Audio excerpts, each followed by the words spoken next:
السلام علیکم ورحمۃ اللہ وبرکاتہ۔ لاکھوں مریدوں کے دلوں پر راج کرنے والا وہ پیر جب غائب ہوا تو اپنے پیچھے ایک ایسا خفیہ راستہ چھوڑ گیا جو شہر کے سب سے بڑے مجرموں کے زیر زمین ٹھکانے سے جا ملتا تھا۔ پولیس نے اس راستے کے آخر میں اس کی اصل تصویر دیکھی جو دیوار پر لگی تھی تو ان کے رونگٹے کھڑے ہو گئے، کیونکہ وہ تصویر کسی اور کی نہیں بلکہ شہر کے سب سے گنجان آباد اور جدید علاقے کے عین وسط میں پیر شہاب الدین کا بہت بڑا اور عالی شان آستانہ موجود تھا، جس کی اونچی اور پختہ دیواریں کسی قدیم قلعے کا منظر پیش کرتی تھیں۔ اس آستانے کے ارد گرد کی عمارتیں جدید طرز تعمیر کا نمونہ تھیں، لیکن آستانے کے اندر کا ماحول بالکل مختلف تھا۔ آج کل اس دور میں جب ہر طرف مہنگائی، بے روزگاری اور معاشی بدحالی کا رونا رویا جا رہا ہے اور عام انسان 2 وقت کی روٹی کے لیے شدید پریشان ہے، لوگ اپنے دکھوں اور پریشانیوں کا حل تلاش کرنے کے لیے روحانیت کا سہارا لیتے ہیں۔ پیر شہاب الدین نے عوام کی اسی کمزوری اور مجبوری کا بھرپور فائدہ اٹھایا ہوا تھا۔ ان کے مریدوں کی تعداد چند ہزار نہیں بلکہ لاکھوں میں تھی۔ شہر کا کوئی ایسا علاقہ یا محلہ نہیں تھا جہاں پیر صاحب کے ماننے والے موجود نہ ہوں۔ غریب، مزدور، کسان اور عام دکاندار اپنی سچی عقیدت اور اندھے یقین کے ساتھ اپنی حلال کمائی کا ایک بڑا حصہ آستانے پر نذرانے کے طور پر پیش کرتے تھے تاکہ ان کی پریشانیاں دور ہو سکیں۔ لیکن پیر صاحب کے مریدوں میں صرف غریب لوگ شامل نہیں تھے، بلکہ شہر کے سب سے بڑے اور طاقتور لوگ بھی ان کے قدموں میں بیٹھنا اپنے لیے فخر سمجھتے تھے۔ موجودہ ملکی حالات اور سیاسی رسا کشی کے اس ماحول میں بڑے بڑے سیاستدان جیسے ممبر اسمبلی چودھری صفدر اور شہر کے نامور تاجر جیسے حاجی شکیل بھی اپنے کالے دھن اور غیر قانونی کاموں کو چھپانے کے لیے پیر صاحب کی سرپرستی حاصل کرتے تھے۔ حاجی شکیل، جو کہ بظاہر ایک بہت بڑا مخیر اور سخی انسان تھا اور جس کے لنگر خانے پورے شہر میں چلتے تھے، وہ بھی پیر صاحب کا انتہائی قریبی مرید تھا اور ہر جمعرات کو آستانے پر بھاری رقم لے کر آتا تھا۔ آستانے کے انتظامات بہت سخت اور منظم تھے۔ مرکزی دروازے پر 24 گھنٹے درجنوں مسلح محافظ پہرا دیتے تھے اور اندر آنے والے ہر شخص کی مکمل تلاشی لی جاتی تھی۔ آستانے کے اندرونی حصے میں ایک بہت بڑا صحن تھا جہاں روزانہ ہزاروں لوگوں کے لیے لنگر کا اہتمام کیا جاتا تھا، اور اسی صحن کے ایک کونے میں پیر صاحب کا وہ خاص حجرہ تھا جہاں وہ لوگوں سے ملاقات کرتے تھے اور ان کی عرضیاں سنتے تھے۔ پیر شہاب الدین ایک انتہائی پراسرار شخصیت کے مالک تھے۔ ان کا چہرہ ہمیشہ ایک بڑی سی چادر میں آدھا چھپا رہتا تھا اور وہ بہت کم بولتے تھے۔ ان کے تمام معاملات ان کا سب سے خاص اور پرانا خادم، جس کا نام خادم حسین تھا، وہ چلاتا تھا۔ خادم حسین پچھلے 20 سالوں سے پیر صاحب کے ساتھ سائے کی طرح رہتا تھا اور آستانے کے تمام مالی اور انتظامی کنٹرول اسی کے ہاتھ میں تھا۔ وہ فیصلہ کرتا تھا کہ کون پیر صاحب سے ملے گا اور کون نہیں۔ موجودہ دور کی جدید سہولیات کے باوجود حجرے کے اندر کوئی خاص روشنی یا جدید آلات نہیں رکھے گئے تھے، بلکہ وہاں صرف دیے جلائے جاتے تھے تاکہ لوگوں پر روحانیت کا رعب ڈالا جا سکے۔ ہر طرف لبان اور اگربتیوں کی تیز خوشبو پھیلی رہتی تھی جو آنے والوں کے دماغ پر ایک عجیب سا اثر ڈالتی تھی۔ سیاستدان چودھری صفدر جب بھی الیکشن کے قریب آتا تو وہ اپنے سینکڑوں حامیوں کے ساتھ آستانے پر حاضری دیتا اور پیر صاحب سے کامیابی کی دعا کرواتا۔ اس کے بدلے میں وہ آستانے کی حفاظت اور سرکاری محکموں میں پیر صاحب کے تمام کام رکاوٹ کے بغیر کروانے کی ضمانت دیتا تھا۔ اس طرح حاجی شکیل اور دوسرے بڑے تاجر اپنے ٹیکس چوری اور ناجائز منافع خوری کے پیسے سے آستانے کو چلاتے تھے اور سمجھتے تھے کہ اس طرح ان کی حرام کی کمائی پاک ہو جائے گی۔ یہ سب کچھ ایک بہت ہی منظم اور سوچے سمجھے منصوبے کے تحت چل رہا تھا، اور کسی عام انسان کو یہ سوچنے کی بھی فرصت نہیں تھی کہ اس ظاہری روحانیت کے پیچھے کتنا بھیانک اور کالا سچ چھپا ہوا ہے۔ شہر کے حالات دن بدن خراب ہوتے جا رہے تھے اور جرائم کی شرح میں تیزی سے اضافہ ہو رہا تھا۔ لوگوں کو دن دہاڑے تاوان کے لیے اغوا کیا جاتا تھا اور بھتہ خوری کی وارداتیں عام ہو چکی تھیں۔ پولیس اور قانون نافذ کرنے والے ادارے ان جرائم کو روکنے میں بری طرح ناکام نظر آ رہے تھے، کیونکہ مجرم اتنے ہوشیار اور طاقتور تھے کہ وہ واردات کے بعد کوئی سراغ نہیں چھوڑتے تھے۔ ضلعی پولیس افسر طارق محمود اور ان کے سب سے قابل تفتیشی افسر کامران نے ان جرائم پیشہ عناصر کو پکڑنے کے لیے کئی خصوصی ٹیمیں بنائی ہوئی تھیں، لیکن انہیں کوئی خاص کامیابی نہیں مل رہی تھی۔ تفتیشی افسر کامران ایک انتہائی ایماندار اور سخت گیر انسان تھا، جو کسی بھی سیاسی دباؤ کو خاطر میں نہیں لاتا تھا۔ وہ دن رات اسی کوشش میں لگا رہتا کہ کسی طرح اغوا کاروں اور بھتہ خوروں کا اصل سرغنہ تک پہنچ سکے، لیکن وہ نہیں جانتا تھا کہ جرائم کا یہ سب سے بڑا گڑھ کہیں دور نہیں بلکہ اس کے شہر کے بیچوں بیچ ایک انتہائی مقدس سمجھے جانے والے مقام کے نیچے چل رہا ہے۔ حالات بالکل معمول کے مطابق گزرتے۔ جمعرات کا دن تھا اور آج رات آستانے پر ایک بڑی محفل کا انعقاد کیا گیا تھا، جس میں شرکت کے لیے شہر بھر سے ہزاروں عقیدت مند جمع ہوئے تھے۔ حاجی شکیل اور چودھری صفدر بھی اپنے ساتھیوں کے ساتھ اگلی صفوں میں بیٹھے تھے۔ پیر شہاب الدین حسب معمول اپنے خاص لباس اور چادر میں ملبوس ہو کر محفل میں آئے اور کچھ دیر لوگوں کے درمیان گزارنے کے بعد اپنے خاص حجرے کی طرف روانہ ہو گئے۔ خادم حسین نے عقیدت مندوں کو بتایا کہ پیر صاحب اب ساری رات عبادت میں گزاریں گے اور کوئی بھی انہیں تنگ نہ کرے۔ حجرے کے باہر 2 انتہائی قابل اعتماد اور مسلح محافظوں کی ڈیوٹی لگا دی گئی، جو 24 گھنٹے وہاں پہرا دیتے تھے۔ خادم حسین نے خود اپنے ہاتھوں سے حجرے کا دروازہ باہر سے بند کیا اور محافظوں کو سخت تاکید کی کہ کوئی پرندہ بھی پر نہ مار سکے۔ رات کا پچھلا پہر تھا۔ آستانے میں مکمل خاموشی چھا چکی تھی۔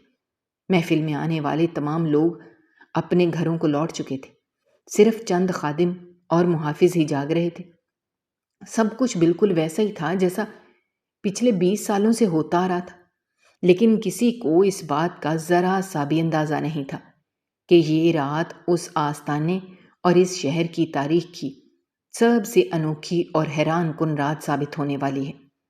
جب فجر کا وقت ہوا اور سورج کی پہلی کرنیں آستانے کے صحن میں پڑیں تو خادم حسین حسب معمول پیر صاحب کو جگانے اور ان کے ناشتے کا انتظام کرنے کے لیے حجرے کے دروازے پر پہنچا۔ اس نے محافظوں سے پوچھا کہ رات کیسی گزری؟ انہوں نے جواب دیا کہ سب بالکل پرسکون رہا اور اندر سے کوئی آواز نہیں آئی۔ خادم حسین نے دروازے پر ہلکی سی دستک دی اور پیر صاحب کو پکارا، لیکن اندر سے کوئی جواب موصول نہیں ہوا۔ خادم حسین نے سوچا شاید پیر صاحب رات بھر جاگنے کی وجہ سے ابھی سو رہے ہیں، اس لیے اس نے کچھ دیر انتظار کرنا مناسب سمجھا۔ جب دن کافی چڑھ آیا اور سورج کی روشنی تیز ہو گئی تو خادم حسین کے دل میں ایک عجیب سی گھبراہٹ پیدا ہونے لگی۔ اس نے اس بار زور زور سے دستک دی اور اونچی آواز میں پیر صاحب کا نام لیا، لیکن اندر مکمل اور گہری خاموشی چھائی ہوئی تھی۔ محافظ بھی اب پریشان نظر آ رہے تھے، کیونکہ ایسا پہلے کبھی نہیں ہوا تھا کہ پیر صاحب نے اتنی دیر تک دروازہ نہ کھولا ہو۔ خادم حسین نے گھبراہٹ کے مارے آستانے کے دیگر اہم منتظمین کو بلا لیا اور ساتھ ہی حاجی شکیل اور چودھری صفدر کو بھی اطلاع کر دی گئی، جو فوراً اپنے محافظوں کے ساتھ وہاں پہنچ گئے۔ سب کے چہروں پر پریشانی اور حیرت کے آثار نمایاں تھے۔ سب نے باری باری دروازے کو کھٹکھٹایا، لیکن کوئی نتیجہ نہیں نکلا۔ آخر کار حاجی شکیل نے خادم حسین کو مشورہ دیا کہ دروازے کو توڑ دیا جائے، کیونکہ ہو سکتا ہے اندر پیر صاحب کی طبیعت خراب ہو گئی ہو یا انہیں کوئی طبی امداد کی ضرورت ہو۔ محافظوں نے مل کر لکڑی کے اس بھاری دروازے کو دھکے مارے اور چند ہی کوششوں میں دروازہ ایک زوردار آواز کے ساتھ کھل گیا۔ سب لوگ تیزی سے اندر داخل ہوئے، لیکن اندر کا منظر دیکھ کر ہر شخص کے ہوش اڑ گئے اور سب کے قدم وہیں کے وہیں جم گئے۔ حجرہ بالکل خالی تھا۔ کمرے میں موجود پیر صاحب کا بستر بالکل صاف اور بے داغ تھا، جیسے اس پر کوئی سویا ہی نہ ہو۔ ان کی خاص چادر اور وہ تسبیح جو وہ کبھی اپنے سے جدا نہیں کرتے تھے، وہ بھی کمرے میں موجود نہیں تھی۔ خادم حسین نے پاگلوں کی طرح کمرے کا کونا کونا چھان مارا۔ اس نے بستر کے نیچے دیکھا، الماریوں کو چیک کیا، لیکن پیر شہاب الدین کا کوئی نام و نشان تک نہیں تھا۔ یہ کمرہ چاروں طرف سے پختہ دیواروں سے بند تھا۔ اس میں ہوا آنے کے لیے کوئی کھڑکی یا روشن دان تک نہیں تھا، صرف وہی ایک لکڑی کا دروازہ تھا جس کے باہر ساری رات 2 مسلح محافظ جاگتے رہے تھے اور کسی کو بھی اندر جانے یا باہر آنے کی اجازت نہیں دی گئی تھی۔ تو پھر پیر صاحب کہاں چلے گئے؟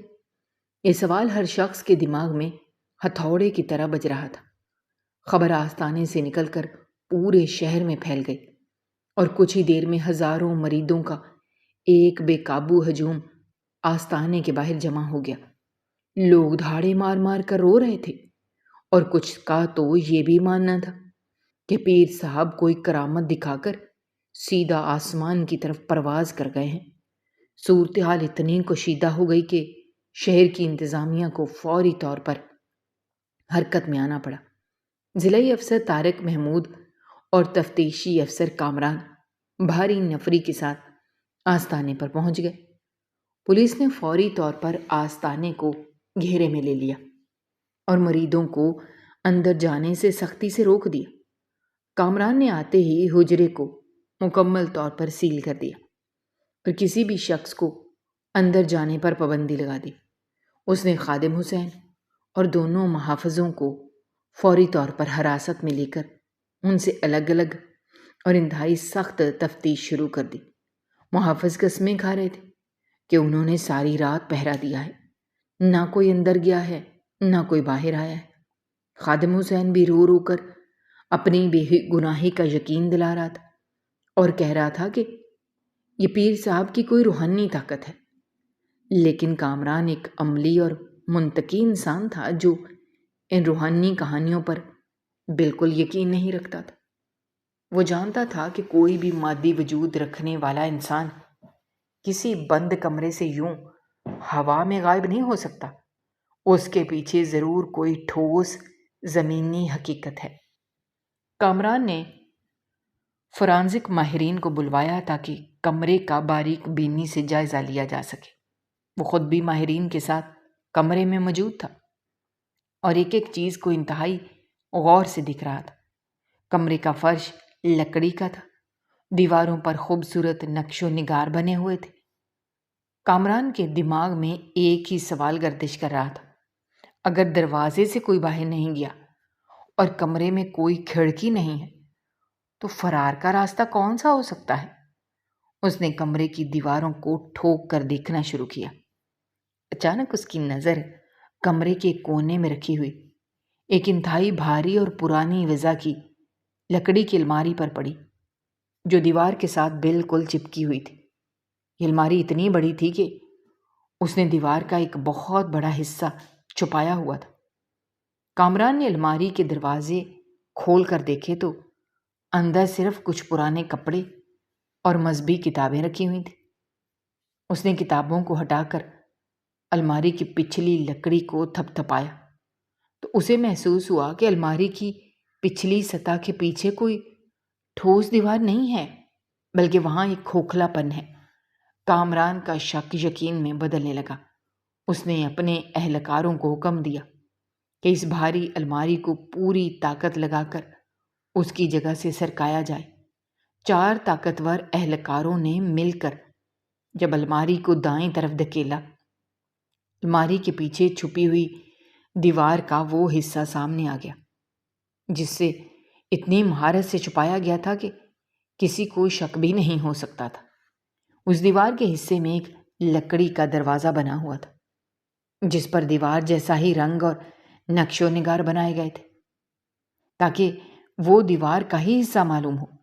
کامران نے اس خفیہ دروازے کو ہاتھ لگایا تو وہ بغیر کسی تالے کے محض ایک ہلکے سے دھکے سے کھل گیا۔ دروازے کے کھلتے ہی اندر ایک گھپ اندھیرا تھا۔ پولیس اہلکاروں نے فوری طور پر اپنی تیز روشنی والی ٹارچیں جلائیں اور اندر کا منظر دیکھا۔ اندر کچی زمین میں تراشی گئی سیڑھیاں تھیں جو نیچے گہرائی کی طرف جا رہی تھیں۔ یہ سیڑھیاں ایک ایسی سرنگ کی شروعات تھیں جسے برسوں پہلے انتہائی منصوبہ بندی اور مہارت کے ساتھ بنایا گیا تھا۔ یہ کوئی روحانی کرامت نہیں تھی، بلکہ ایک خالص اور سوچے سمجھے مجرمانہ منصوبے کا حصہ تھا۔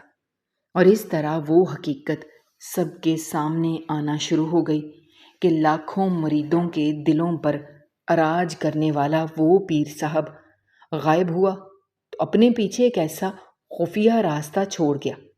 تفتیشی افسر کامران اور اس کے ماتحت اہلکار اس طویل اور پرسرار سرنگ کے اندر محتاط قدموں سے آگے بڑھ رہے تھے۔ سرنگ کے اندر ایک عجیب سی گھٹن اور سیلن کی بو پھیلی ہوئی تھی جو ان کے نتنوں سے ٹکرا کر دماغ کو بوجھل کر رہی تھی، لیکن کامران ایک انتہائی نڈر اور فرض شناس افسر تھا جس نے اپنی پوری زندگی جرائم پیشہ عناصر کا کلا کما کرنے میں گزار دی تھی، اس لیے وہ کسی بھی خوف کو اپنے اوپر حاوی کیے بغیر اپنی بندوق کو مضبوطی سے تھامے آگے چل رہا تھا۔ سرنگ کی دیواریں کچی مٹی کی نہیں تھیں، بلکہ انہیں انتہائی مضبوط سیمنٹ اور لوہے کے سریوں سے تعمیر کیا گیا تھا، جس سے یہ بات بالکل واضح ہو رہی تھی کہ اس خفیہ راستے کو بنانے میں کروڑوں روپے کا سرمایہ اور کئی مہینوں کی محنت لگی ہے، اور یہ کام کسی عام انسان یا کسی دیوانے مجذوب کا کام نہیں ہو سکتا۔ دیواروں کے ساتھ ساتھ بجلی کی موٹی موٹی تاریں بچھی ہوئی تھیں جو سرنگ کے اندر نصب تیز روشنی والے بلبوں کو روشن کر رہی تھیں، اور انہیں تاروں کے ساتھ کچھ دیگر تاریں بھی موجود تھیں جو یقیناً کسی جدید ترین مواصلاتی نظام کا حصہ تھیں، جن کے ذریعے وہ نام نہاد پیر باہر کی دنیا اور اپنے کارندوں سے مسلسل رابطے میں رہتا تھا۔ کامران کے ذہن میں مختلف خیالات کا ایک طوفان برپا تھا۔ وہ سوچ رہا تھا کہ باہر بیٹھے لاکھوں معصوم اور سادہ لو مرید اس شخص کو اللہ کا ولی اور ایک روحانی بزرگ سمجھتے تھے جو ان کی دنیاوی اور اخلاقی پریشانیوں کا حل بتاتا تھا، لیکن حقیقت میں وہ ایک بھیڑیے کا روپ دھار کر ان کی عقیدت کا خون چوس رہا تھا۔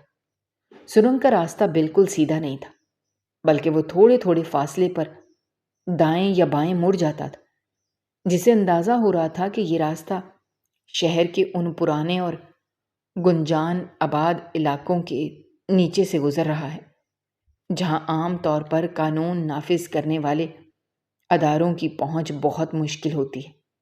اہلکاروں کے بھاری جوتوں کی آوازیں سرنگ کی خاموش ماحول میں ایک عجیب سی دہشت پیدا کر رہی تھیں، لیکن وہ سب کسی بھی اچانک حملے سے نمٹنے کے لیے پوری طرح چوکنا تھے۔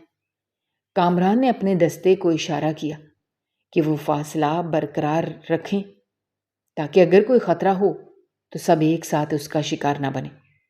سرنگ کی چھت پر جا بجا ہوا کی نکاسی کے لیے بڑے بڑے پنکھے لگے ہوئے تھے جو اس بات کا ثبوت ہے کہ یہ راستہ صرف فرار ہونے کے لیے نہیں بلکہ روزمرہ کی آمد و رفت اور سامان کی ترسیل کے لیے بھی باقاعدگی سے استعمال ہوتا رہا ہے۔ جیسے جیسے وہ آگے بڑھتے جا رہے تھے، سرنگ کی چوڑائی میں اضافہ ہوتا جا رہا تھا، اور وہاں ایک وقت میں 3 سے 4 افراد بآسانی کندھے سے کندھا ملا کر چل سکتے تھے۔ کامران کو محسوس ہوا کہ فرش پر موجود مٹی پر گاڑیوں کے پہیوں کے نشانات بھی موجود ہیں، جس کا مطلب تھا کہ اس سرنگ کے اندر چھوٹی مال بردار گاڑیاں بھی استعمال کی جاتی تھیں تاکہ بھاری سامان اور شاید مغویوں کو ایک جگہ سے دوسری جگہ منتقل کیا جا سکے۔ یہ ساری باتیں اس تفتیشی افسر کے لیے ایک بہت بڑا انکشاف تھی، کیونکہ اس کے گمان میں بھی نہیں تھا کہ شہر کے عین وسط میں مذہب اور روحانیت کے لبادے میں اس قدر خوفناک اور منظم جرائم کا جال بچھایا گیا ہے جس کی بھنک کسی بھی خفیہ ادارے یا سرکاری محکمے کو نہیں لگ سکی۔ سرنگ کا سفر ایسا لگ رہا تھا جیسے کبھی ختم نہیں ہوگا، لیکن تقریباً آدھے گھنٹے کی مسلسل اور تھکا دینے والی مسافت کے بعد انہیں سامنے ایک بہت بڑی لوہے کی رکاوٹ نظر آئی۔ یہ رکاوٹ ایک انتہائی بھاری اور جدید طرز کا دروازہ تھا جو کسی بہت بڑے مالیاتی ادارے کے تہہ خانے میں نصب حفاظتی دروازے جیسا دکھائی دیتا تھا۔ دروازے کے اوپر ایک سرخ رنگ کی بتی جل رہی تھی اور اس کے ساتھ ہی ایک مشینی آلہ لگا ہوا تھا جس پر ہندسے اور حروف کندہ تھے، جو اس بات کی نشاندہی کر رہا تھا کہ یہ دروازہ کسی خاص خفیہ رمز کے بغیر نہیں کھولا جا سکتا۔ کامران نے اپنے ایک اہلکار کو آگے بڑھ کر اس دروازے کا جائزہ لینے کا حکم دیا۔ اہلکار نے دروازے کو ہر طرف سے دھکا دے کر اور اس کے قبضے چیک کر کے بتایا کہ اسے کسی عام اوزار سے توڑنا ناممکن ہے، اور اگر اس پر دھماکہ خیز مواد استعمال کیا گیا تو سرنگ کی چھت گرنے کا بھی خطرہ ہو سکتا ہے۔ کامران نے ایک لمحے کے لیے سوچا اور پھر اسے دروازے کے بالکل دائیں جانب دیوار میں ایک چھوٹا سا سوراخ نظر آیا جن کے اندر سے کچھ تاریں باہر نکلی ہوئی تھیں۔ ایسا محسوس ہوتا تھا جیسے فرار ہونے والے شخص نے جلدی میں دروازے کو بند تو کر دیا، لیکن وہ اس نظام کو پوری طرح مقفل کرنا بھول گیا، یا پھر وہ تاریں کسی نے جان بوجھ کر کاٹ دی تھی تاکہ دروازے کا مشینی نظام کام کرنا چھوڑ دے۔ کامران نے اپنی جیب سے ایک خاص قسم کا اوزار نکالا جو وہ ہمیشہ اپنے ساتھ رکھتا تھا، اور ان تاروں کو آپس میں جوڑنے اور کاٹنے کے مختلف طریقے آزمانے لگا۔ چند ہی منٹوں کی مشقت کے بعد اچانک ایک زوردار کھٹاک کی آواز گونجی اور دروازے پر لگی سرخ بتی سبز میں تبدیل ہو گئی، جس کا مطلب تھا کہ دروازے کا قفل کھل چکا ہے۔ کامران نے اپنے اہلکاروں کو پیچھے ہٹنے کا اشارہ کیا اور اپنی بندوق کی نالی کی طرف سیدھی دروازے کی طرف کرتے ہوئے اسے پاؤں کی ٹھوکر سے پیچھے کی طرف دھکیل دیا۔ دروازہ ایک بھاری اور کرخت آواز کے ساتھ کھلا اور اندر کا منظر دیکھ کر تفتیشی افسر اور اس کے ماتحتوں کی آنکھیں حیرت اور صدمے سے کھلی کی کھلی رہ گئیں۔ دروازے کے اس پار کوئی اندھیرا اور تنگ تاریک کمرہ نہیں تھا، بلکہ وہ ایک انتہائی وسیع و عریض اور جدید ترین سہولیات سے آراستہ زیر زمین ہال تھا، جس کی چھت بہت اونچی تھی اور وہاں دودھیا رنگ کی تیز روشنیاں جل رہی تھیں۔ ہال کے وسط میں ایک بہت بڑی اور قیمتی لکڑی کی میز رکھی ہوئی تھی جس کے گرد چمڑے کی آرام دہ کرسیاں پڑی تھیں، اور میز کے اوپر مختلف قسم کی شراب کی خالی بوتلیں، ادھ جلے ہوئے سگریٹ اور کچھ بکھرے ہوئے کاغذات موجود تھے جو اس بات کی غمازی کر رہے تھے کہ تھوڑی دیر پہلے یہاں ایک بہت بڑی اور اہم محفل سجی ہوئی تھی۔ ہال کی دائیں جانب دیوار کے ساتھ جدید ترین مشینی آلات اور سکرینیں نصب تھیں جن پر شہر کے مختلف علاقوں، سڑکوں، چوراہوں اور حتیٰ کہ سرکاری محکموں کی عمارتوں کے مناظر دیکھے جا سکتے تھے۔ یہ سکرینیں ظاہر کر رہی تھیں کہ اس گروہ کی نظر شہر کے ہر اہم مقام اور ہر وہ قانون نافذ کرنے والے اداروں کی حرکت سے پوری طرح باخبر رہتے ہیں۔ کامران آہستہ قدموں سے اندر داخل ہوا اور اس کی نظر ہال کے بائیں جانب پڑی جہاں لوہے کی بڑی بڑی الماریاں رکھی ہوئی تھیں جن کے دروازے کھلے تھے اور ان کے اندر سے نوٹوں کی گڈیاں اور غیر ملکی کرنسی کے ڈھیر باہر گرے ہوئے تھے۔ ایسا لگ رہا تھا جیسے فرار ہونے والے شخص نے جلدی میں رقم سمیٹی جا سکتی تھی اور باقی یہیں چھوڑ دی۔ ان الماریوں کے بالکل ساتھ ہی ایک اور کمرہ تھا جس کا دروازہ شیشے کا بنا ہوا تھا اور اس کے اندر قطاروں میں خطرناک اور جدید ترین خودکار ہتھیار، بندوقیں، گولیاں اور دھماکہ خیز مواد کے خانے رکھے ہوئے تھے۔ یہ اسلحہ اس قدر زیادہ تھا کہ اسے پوری ایک چھوٹی فوج کو لیس کیا جا سکتا تھا، اور اس کا مقصد شہر میں خوف و ہراس پھیلانا اور اپنے مخالفین کو موت کے گھاٹ اتارنا تھا۔ کامران ایک ایک چیز کا بغور جائزہ لے رہا تھا اور اس کے اندر کا غصہ بڑھتا جا رہا تھا۔ اس نے میز پر پڑے کاغذات کو اٹھا کر دیکھا تو وہ اغوا برائے تاوان اور بھتہ وصولی کی فہرستیں تھیں، جن میں شہر کے چوٹی کے تاجروں، کارخانہ داروں اور عام شہریوں کے نام، ان کی جائیداد کی تفصیل اور ان سے وصول کی گئی رقوم کا مکمل حساب درج تھا۔ کچھ فائلوں میں تو ان لوگوں کے نام بھی تھے جنہیں توان نہ ملنے پر بے دردی سے قتل کر دیا گیا تھا اور ان کی لاشیں نامعلوم مقامات پر پھینک دی گئی تھیں۔ ان کاغذات کو دیکھ کر کامران کو یقین ہو گیا کہ شہر میں پچھلے کئی سالوں سے ہونے والی تمام بڑی اور پراسرار وارداتوں کا مرکز یہی حال تھا۔ حال کے آخری سرے پر کچھ چھوٹی چھوٹی کوٹھڑیاں بنی ہوئی تھیں، جن کے دروازوں پر موٹے لوہے کے سریے لگے ہوئے تھے اور اندر صرف اندھیرا اور تعفن تھا۔ یہ کوٹھڑیاں یقیناً ان بدقسمت مغویوں کو قید رکھنے کے لیے بنائی گئی تھیں جنہیں یہ درندے اغوا کر کے لاتے تھے اور ان کے اہل خانہ سے کروڑوں روپے توان وصول کرتے تھے۔ کوٹھڑیوں کے فرش پر خون کے پرانے دھبے اور زنجیریں اس بات کی گواہی دے رہی تھیں کہ یہاں انسانوں پر کس قدر وحشیانہ اور لرزہ خیز تشدد کیا جاتا تھا۔ ایک طرف وہ پیر تھا جو باہر دنیا کے سامنے اپنے چہرے پر نورانیت اور سادگی کا لبادہ اوڑھے محراب و منبر پر بیٹھ کر لوگوں کو نیکی اور پرہیزگاری کا درس دیتا تھا اور ان کے دکھ درد بانٹنے کا دعویٰ کرتا تھا، اور دوسری طرف اس کا یہ زیر زمین ٹھکانہ تھا جو ظلم، بربریت اور جرائم کا سب سے بڑا گڑھ تھا۔ کامران نے اپنے آلے پر افسر اعلیٰ کو پیغام دیا اور انہیں اس پوری تفصیل اور اس زیر زمین حال کی تفصیلات سے آگاہ کیا۔ یہ حال صرف ایک جرائم پیشہ گروہ کا ٹھکانہ نہیں تھا، بلکہ یہ ایک پوری متوازی ریاست تھی جو قانون اور ریاستی اداروں کی ناک کے نیچے چل رہی تھی، اور اس کا سربراہ وہی شخص تھا جس کے ہاتھ چومنے کے لیے لوگ گھنٹوں قطاروں میں کھڑے رہتے تھے۔ یہ وہ مقام تھا جہاں سے شہر کے تمام جرائم قابو کیے جاتے تھے اور جہاں سے موت اور خوف کے پروانے جاری ہوتے تھے۔ اس سرنگ نے اس نام نہاد روحانی پیشوا کی تمام اصلیت اور اس کے بھیانک چہرے کو پوری طرح بے نقاب کر دیا تھا۔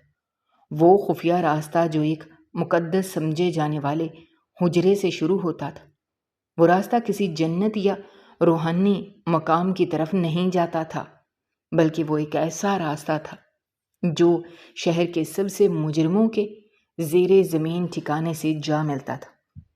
انسپکٹر کامران کی نظر دیوار پر لگی ایک بڑی تصویر پر پڑی جس پر سیاہ کپڑا پڑا تھا۔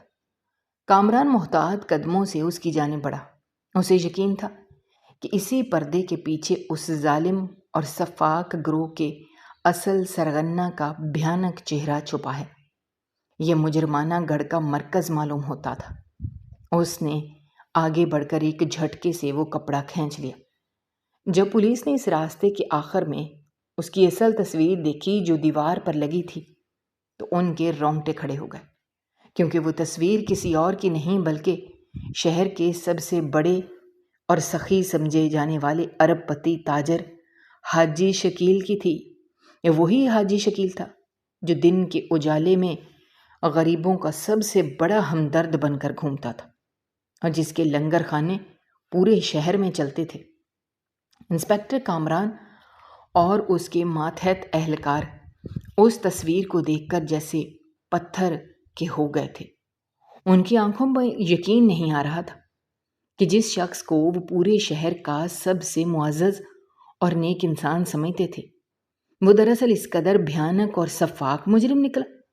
کامران کو یاد آیا کہ ابھی چند گھنٹے پہلے ہی جب وہ آستانے پر تفتیش کے لیے پہنچا تھا تو یہی حاجی شکیل آستانے کے صحن میں کھڑا زارو قطار رو رہا تھا اور اپنے پیر صاحب کی گمشدگی پر سب سے زیادہ ماتم کر رہا تھا۔ اس کی اداکاری اس قدر شاندار اور حقیقت کے قریب تھی کہ کسی کے وہم و گمان میں بھی نہیں آ سکتا تھا کہ وہ شخص خود اس ساری سازش کا سب سے بڑا کردار ہے۔ کامران نے تصویر کو مزید غور سے دیکھا۔ اس تصویر میں حاجی شکیل نے کوئی عام لباس نہیں پہنا ہوا تھا، بلکہ وہ اسی کرسی پر بیٹھا تھا جو اس حال کے وسط میں رکھی تھی، اور اس کے ارد گرد جدید ترین ہتھیار اور نوٹوں کی گڈیاں پڑی تھیں، اور اس کے چہرے پر ایک انتہائی ظالمانہ اور متکبرانہ مسکراہٹ تھی جو اس کی اس روپ سے بالکل مختلف تھی جو وہ عام لوگوں کے سامنے پیش کرتا تھا۔ یہ بات اب پوری طرح واضح ہو چکی تھی کہ حاجی شکیل کی ساری سخاوت اور اس کا سارا رتبہ محض ایک دھوکہ تھا، اور وہ اپنی حرام کی کمائی کو سفید کرنے اور لوگوں کی آنکھوں میں دھول جھونکنے کے لیے دین اور غریب پروری کا سہارا لیتا تھا۔ کامران کا دماغ تیزی سے کام کرنے لگا۔ اس نے فوری طور پر تمام کڑیاں ملانا شروع کر دیں۔ اسے سمجھ آ گیا کہ حاجی شکیل نے ہی پیر شہاب الدین کا یہ پورا کردار اور ڈرامہ رچایا تھا۔ وہ رات کے اندھیرے میں مصنوعی داڑھی اور خاص قسم کا لباس پہن کر حجرے میں بیٹھتا تھا اور پیر بن کر لوگوں سے ملتا تھا۔ اس کا خادم بھی اس کے ساتھ اس بھیانک کھیل میں پوری طرح شامل تھا، اور اس کی مدد سے حاجی شکیل حجرے کے خفیہ دروازے سے سرنگ کے راستے اپنے اس زیر زمین مجرمانہ ٹھکانے میں آتا جاتا تھا۔ لوگ اپنی عرضیاں اور اپنے مسائل لے کر پیر کے پاس آتے تھے، اور حاجی شکیل ان کی تمام خامیوں، ان کے رازوں اور ان کی دولت کا اندازہ لگا لیتا تھا۔ پھر وہ اپنے کارندوں کو حکم دیتا تھا اور ان امیر مریدوں کو اغوا کر کے اسی تہہ خانے میں قید کر دیتا اور ان کے اہل خانہ سے کروڑوں روپے تاوان وصول کرتا۔ وہ ایک تیر سے دو شکار کر رہا تھا۔ ایک طرف وہ پیر بن کر لوگوں کی عقیدت اور احترام سمیٹ رہا تھا، دوسری طرف وہ ان کی دولت لوٹ کر اپنا کالا دھن بڑھا رہا تھا۔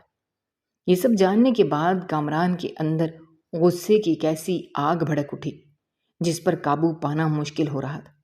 اس نے فوری طور پر اپنے آلے پر افسر اعلیٰ سے رابطہ کیا اور انہیں اس ہولناک حقیقت سے آگاہ کیا۔ افسر اعلیٰ بھی یہ سن کر ہکا بکا رہ گئے۔ انہوں نے کامران کو فوراً حاجی شکیل کو گرفتار کرنے کا حکم دیا۔ کامران جانتا تھا کہ حاجی شکیل اس وقت بھی آستانے کے باہر موجود ہجوم میں شامل ہوگا اور اپنے خلاف ہونے والی اس کارروائی سے بالکل بے خبر ہوگا۔ کامران نے اپنے اہلکاروں کو انتہائی خاموشی اور تیزی سے واپس سروں کے راستے آستانے کی طرف جانے کا اشارہ کیا۔ وہ سب اہلکار دوڑتے ہوئے اس طویل سرنگ سے گزرے اور واپس اسی حجرے میں پہنچ گئے جہاں سے انہوں نے یہ راستہ دریافت کیا تھا۔ کامران نے حجرے سے باہر نکل کر دیکھا تو آستانے کے صحن میں اب بھی ہزاروں مرید جمع تھے، اور حاجی شکیل ایک اونچی جگہ پر کھڑا لوگوں کو تسلیاں دے رہا تھا اور حکومت کے خلاف نعرے لگوا رہا تھا۔ وہ مطالبہ کر رہا تھا کہ پولیس جلد از جلد پیر صاحب کو بازیاب کروائے، ورنہ پورا شہر بند کر دیا جائے گا۔ اس کی منافقت کی کوئی حد نہیں تھی۔ کامران نے غصے پر قابو پایا اور اپنے اہلکاروں کے ساتھ آہستہ آہستہ حاجی شکیل کی طرف بڑھا۔ ہجوم نے پولیس کو آتے دیکھ کر راستہ دے دیا۔ کامران سیدھا حاجی شکیل کے پاس پہنچا، اور اس سے پہلے کہ وہ مکار تاجر کچھ سمجھ پاتا، کامران نے اپنے ہاتھ سے اس کا گریبان پکڑ لیا، اور دوسرے اہلکاروں نے آگے بڑھ کر اس کے ہاتھوں میں ہتھکڑیاں ڈال دیں۔ یہ منظر دیکھ کر پورے آستانے میں سناٹا چھا گیا۔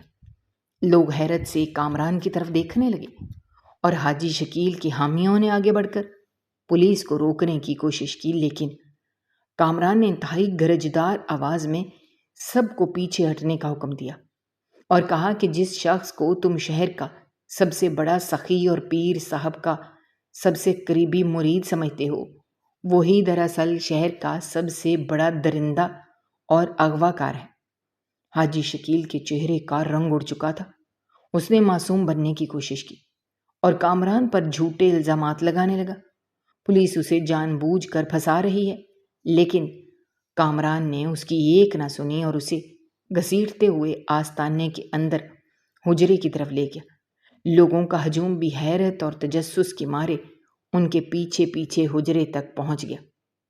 کامران نے حجرے کی الماری کے پیچھے موجود وہ خفیہ دروازہ سب کو دکھایا اور پھر وہ ہجوم میں سے چند معزز لوگوں اور ذرائع ابلاغ کے نمائندوں کے ساتھ کو اپنے ساتھ سرنگ کے راستے اس زیر زمین حال میں لے گیا، جہاں لوگوں نے وہ حال، اس میں موجود اسلحہ، نوٹوں کی گڈیاں اور مغویوں کو قید رکھنے والی کوٹھڑیاں دیکھیں تو ان کی آنکھیں پھٹی کی پھٹی رہ گئیں۔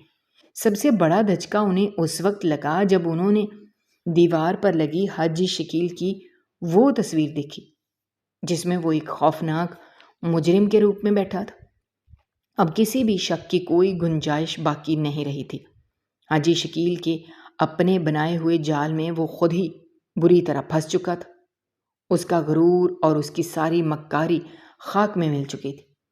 کامران نے اس مجرمانہ ٹھکانے سے ملنے والی تمام فائلوں اور دستاویزی ثبوتوں کو لوگوں کے سامنے پیش کر دیا، جن میں واضح طور پر درج تھا کہ حاجی شکیل نے کس طرح غریبوں کا خون چوسا اور امیروں کو بلیک میل کیا۔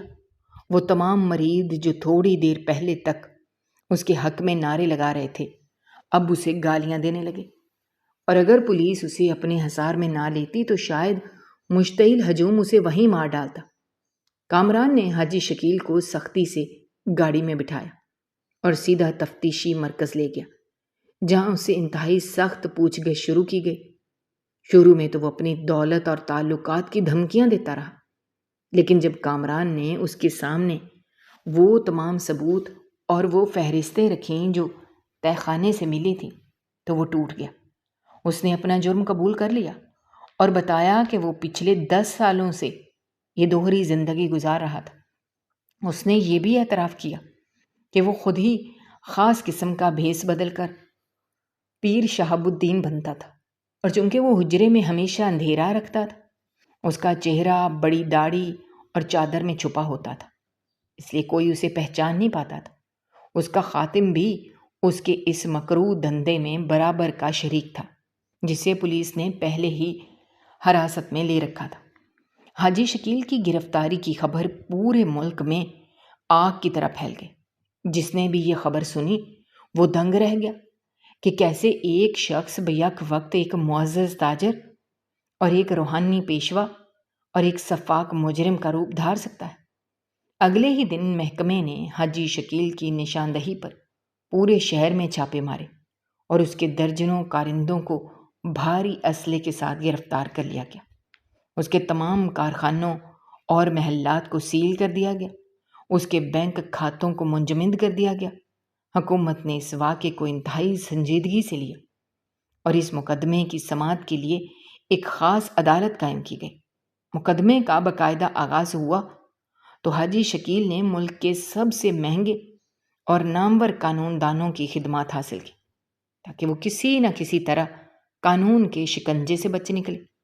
اس کے حمایتیوں نے عدالت میں یہ ثابت کرنے کی پوری کوشش کی کہ وہ تمام دستاویزی ثبوت جعلی ہیں اور سرنگ کسی اور نے بنائی تھی، لیکن کامران اور اس کی ٹیم نے اتنی محنت اور ایمانداری سے تفتیش کی تھی کہ کوئی بھی ثبوت جھٹلایا نہیں جا سکتا تھا۔ عدالت میں تو وہ تمام لوگ بھی پیش ہوئے جنہیں حاجی شکیل کے کارندوں نے اغوا کیا تھا اور جنہیں تہہ خانے کی ان تاریک کوٹھڑیوں میں قید رکھا گیا تھا۔ انہوں نے رو رو کر اپنے اوپر ہونے والے مظالم کی داستانیں سنائیں، جنہیں سن کر عدالت میں موجود ہر شخص کی آنکھیں نم ہو گئیں۔ ایک ماں نے بتایا کہ کس طرح اس کے جوان بیٹے کو تاوان کی رقم نہ ملنے پر قتل کر دیا گیا اور اس کی لاش کو ایک ویران جگہ پر پھینک دیا گیا۔ یہ تمام گواہیاں اور ثبوت اتنے ٹھوس اور ناقابل تردید تھے کہ حاجی شکیل کے حامی بھی بے بس ہو گئے۔ کئی مہینوں تک چلنے والے اس تاریخی مقدمے کے دوران حاجی شکیل کا وہ سارا رعب اور دبدبا ختم ہو گیا تھا جو وہ کبھی اپنے محلات میں بیٹھ کر دکھاتا تھا۔ وہ عدالت کے کٹہرے میں ایک عام اور ذلیل مجرم کی طرح کھڑا رہتا۔ اس کی آنکھوں میں اب بھی صرف خوف اور ندامت نظر آتی تھی، لیکن پچھتاوے کا کوئی فائدہ نہیں تھا، کیونکہ اس نے جو بویا تھا وہی اسے کاٹنا تھا۔ آخر کار وہ دن آ گیا جب عدالت نے اس مقدمے کا فیصلہ سنانا تھا۔ عدالت کے باہر ہزاروں لوگوں کا ہجوم جمع تھا جو اس ظالم درندے کو اس کے انجام تک پہنچتے دیکھنا چاہتے تھے۔ منصف نے انتہائی سخت اور گرجدار آواز میں فیصلہ پڑھ کر سنایا کہ حاجی شکیل نے نہ صرف انسانوں کا خون بہایا اور ان کی دولت لوٹی ہے، بلکہ اس نے مذہب اور روحانیت جیسے مقدس رشتوں کو بھی اپنے ناپاک مقاصد کے لیے استعمال کیا ہے، جو ایک ناقابل معافی جرم ہے۔ عدالت نے حاجی شکیل کو اغوا برائے توان، قتل اور ریاست کے خلاف سازش کرنے کے جرم میں تا حیات قید بامشقت کی سزا سنائی اور اس کی تمام جائیدادوں اور دولت کو بحق سرکار ضبط کرنے کا حکم دیا، اور اس کے خادم اور دیگر کارندوں کو بھی ان کی جرائم کی نوعیت کے مطابق لمبی سزائیں سنائی گئی۔ فیصلہ سنتے ہی کمرہ عدالت میں موجود لوگوں کی خوشی اور اطمینان کا اظہار کیا، کامران کی ایمانداری اور بہادری کی تعریف کی۔ حاجی شکیل کو جب ہتھ کڑیاں پہنا کر عدالت سے باہر لایا گیا تو وہ ہجوم جو کبھی اس کے حق میں نعرے لگاتا تھا آج اس پر لعنتیں بھیج رہا تھا۔ اس سخت پہرے میں قید خانے منتقل کر دیا گیا جہاں اسے اپنی باقی کی تمام زندگی ایک اندھیری کوٹھڑی میں گزارنی تھی۔ اس کی وہ ساری حرام کی کمائی، وہ سارا جھوٹا وقار ایک ہی جھٹکے میں ختم ہو گیا تھا۔ اس واقعے نے پورے معاشرے کو جھنجھوڑ کر رکھ دیا تھا۔ لوگوں کو یہ سبق مل گیا تھا کہ آنکھیں بند کر کے کسی بھی انسان پر عقیدت کے نام پر اعتبار نہیں کرنا چاہیے، اور نہ ہی ظاہری سادگی اور سخاوت کو کسی کی اچھائی کی حتمی دلیل سمجھنا چاہیے۔ وہ آستانہ جسے برسوں تک ایک مقدس مقام سمجھا جاتا تھا، اسے حکومت نے مسمار کر دیا اور وہاں ایک بہت بڑا یتیم خانہ اور شفا خانہ تعمیر کرنے کا اعلان کیا گیا تاکہ اس جگہ پر ظلم کے بجائے واقعی غریبوں اور بے سہارا لوگوں کی مدد کی جا سکے۔ انسپکٹر کامران کو اس کی شاندار کارکردگی اور فرض شناسی پر اعلیٰ ترین سرکاری اعزاز سے نوازا گیا اور اس کی ترقی کر دی گئی۔ اس نے اپنے عمل سے یہ ثابت کر دیا تھا کہ جب قانون کے رکھوالے ایمانداری اور دلیری سے اپنا فرض نبھاتے ہیں تو بڑے سے بڑے اور طاقتور ترین مجرم بھی قانون کی گرفت سے نہیں بچ سکتے۔ اس طرح ایک ایسے خوفناک مجرمانہ جال کا ہمیشہ کے لیے خاتمہ ہو گیا جس نے برسوں تک دین کے پردے کے پیچھے چھپ کر شہر کا امن تباہ کیا تھا اور لاکھوں لوگوں کے جذبات سے کھیلا تھا۔ حاجی شکیل اب قید خانے کی انہی کوٹھڑیوں جیسی ایک تنگ کوٹھڑی میں ہے اور اپنے کیے کی سزا بھگت رہا ہے، اور اس کی وہ تصویر جو زیر زمین حال کی دیوار پر لگی تھی اب اس کی تباہی اور بربادی کی سب سے بڑی علامت بن چکی ہے۔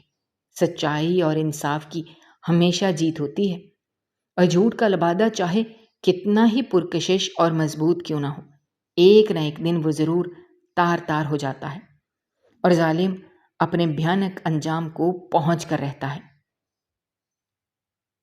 دوستو، ہماری آج کی یہ کہانی آپ کو کیسی لگی؟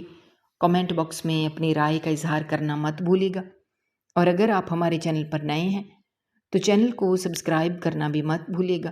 شکریہ۔ اللہ حافظ۔